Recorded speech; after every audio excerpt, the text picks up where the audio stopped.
Halo, assalamualaikum warahmatullahi wabarakatuh. Welcome back again with me, Jejak Serudi, menjejakkan langkah penuh inspirasi. Halo teman-teman, apa kabarnya? Semoga kabar teman-teman selalu sehat ya, dilancarkan urusannya dan dimudahkan rezekinya oleh Allah Subhanahu wa Ta'ala. Teman-teman, saya masih terus mengupdate mengenai progres pembangunan jalan tol di Indonesia dan juga pembangunan-pembangunan lainnya. Informasi yang saya dapatkan ini berasal dari pemberitaan yang sudah rilis di media, teman-teman. Di konten kali ini saya menghadirkan berita mengenai update Tol Bocimi yang mengalami kejadian longsor di kilometer 64. Apa akibatnya dan juga bagaimana itu bisa terjadi akan saya update mengenai progres kejadian tersebut.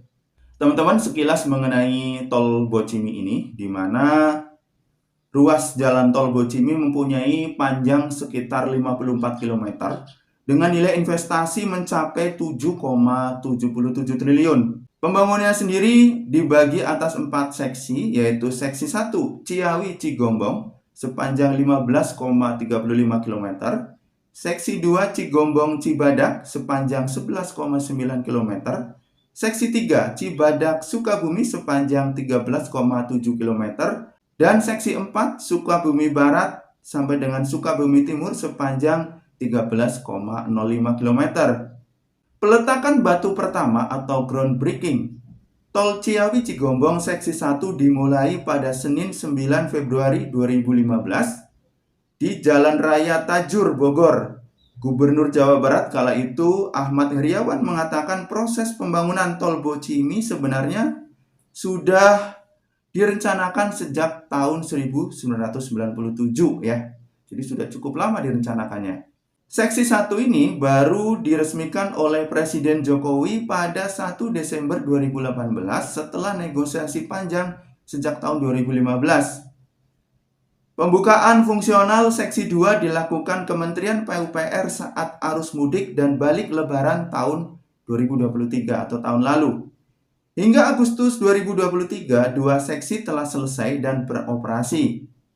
Jokowi meresmikan Seksi 2 pada 4 Agustus 2023 dan tol ini menelan biaya sekitar 3,2 triliun dan direncanakan akan dilanjutkan ke arah Pelabuhan Ratu, Ciletuh hingga Ujung Genteng untuk mempercepat mobilitas orang dan barang. Ini sekilas mengenai jalan tol Bocimi ya. Kita masuk ke fakta kejadian longsornya Tol Bocimi di kilometer 64. Yang pertama, kejadian terjadi di hari Rabu tanggal 3 April 2024. Dan dari kejadian ini ada menelan korban luka ya, karena ada 3 kendaraan yang terperosok masuk ke dalam jurang. Fakta yang kedua, karena ada kejadian longsornya Tol Bocimi di kilometer 64 ini, tol tutup sementara dan disampaikan mengenai rekayasa lalu lintasnya.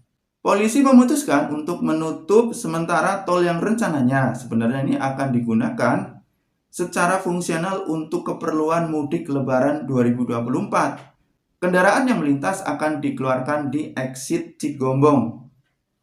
Sementara itu, Kabid Humas Polda Jawa Barat, Kombes Jules Abraham Abbas mengatakan, saat ini telah dilakukan penutupan arus tol sebelum menuju lokasi terjadinya longsor. Polisi memberlakukan pengalihan dengan cara kendaraan yang melaju dari Bogor dikeluarkan di gate Cigombong ya teman-teman.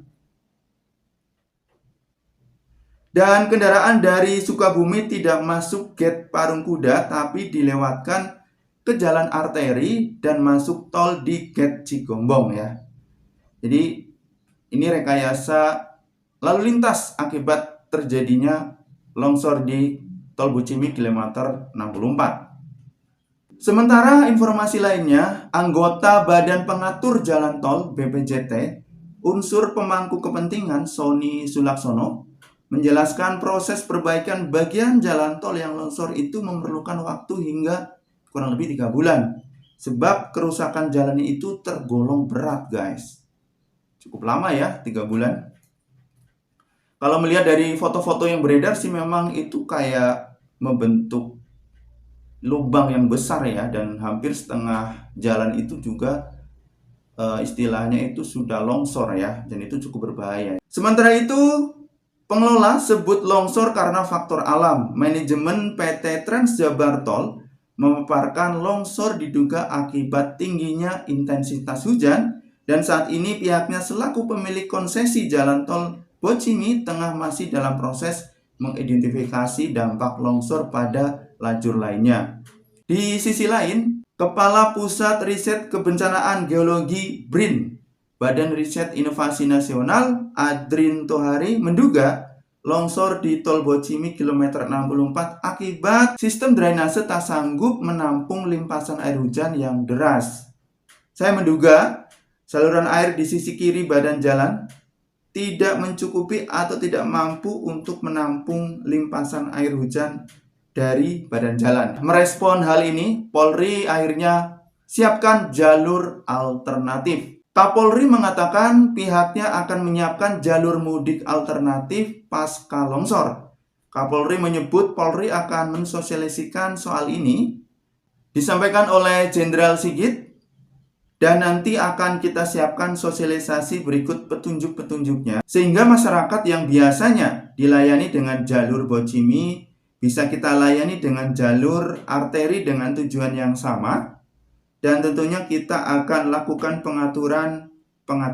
Demikian ya, disampaikan oleh Kapolri. Lebih lanjut, Jenderal Sigit mengatakan personel telah diturunkan ke lapangan untuk mengecek jalur alternatif ini. Jadi kata dia masyarakat bisa memanfaatkan untuk mudik. Nah, ini fakta-fakta yang terjadi di kejadian longsornya Tol Bocimi. Yang namanya musibah tidak bisa kita prediksikan.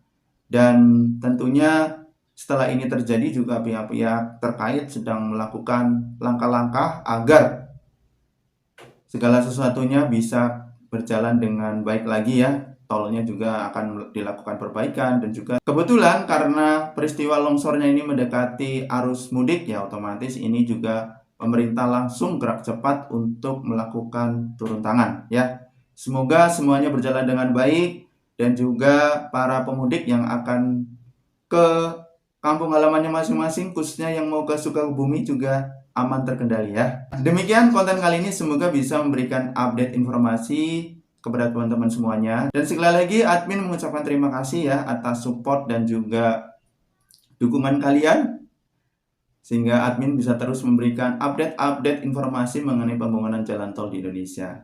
Oke, sampai ketemu lagi di konten berikutnya. Wassalamualaikum warahmatullahi wabarakatuh.